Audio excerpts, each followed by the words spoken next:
तकरीबन 1.5 करोड़ का सालाना बजट है।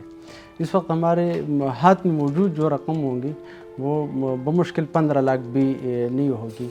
मेन्यू में ये तब्दीली लाई है, पहले में अगर हम हफ्ते में एक दिन गोश्त दिया करते थे तो अब 15 दिन में दे देते हैं, कभी महीने में दे देते हैं।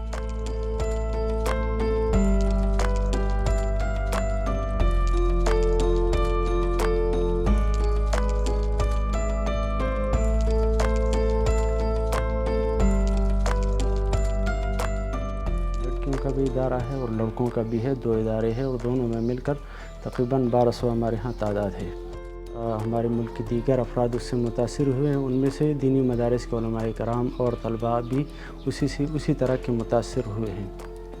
और इसका अंदाज़ा आप इससे लगा लें कि पहले आप एक चीज़ जितनी कीमत पर आप ख़रीद सकते थे, अब उससे कई गुना बढ़कर उसकी कीमत बढ़ गई है। लेकिन दीनी मदारिस में पढ़ने वाले लोगों के साथ हमारे जो यहाँ के अहले खैर हज़रात है वो अपना ताउन जारी रखते हैं। ये रजब के महीने और रमज़ान के महीने में हम चंदा करते हैं।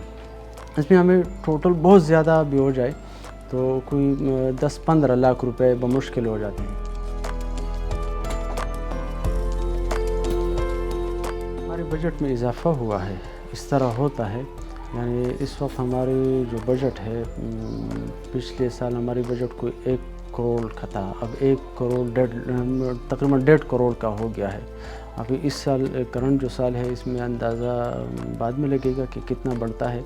ज़ाहिर सी बात है, फ़र्क तो पड़ा है, बहुत पड़ा है। कोशिश कर रहे होते हैं। हमारे जो साथी हैं, एक साथी है वो कराची चंदा करने गए हैं। हमारे कुछ जो मुदर्रिसीन है उनकी ज़िम्मेदारी लगाई है तेमरगरा या दीगर इलाक़ों में जा बजा तो थोड़ी बहुत चंदा जमा कर रहे होते हैं। माशरे के वो लोग जो आम तौर पर असरी तालीम उस दर्जे में हासिल नहीं कर पाते, वो अफोर्ड नहीं कर सकते, तो इन लोगों ने ये ज़िम्मा अपने सर उठा लिया है। होना चाहिए कि हुकूमत इस मामले में उनके साथ भरपूर ताउन करे।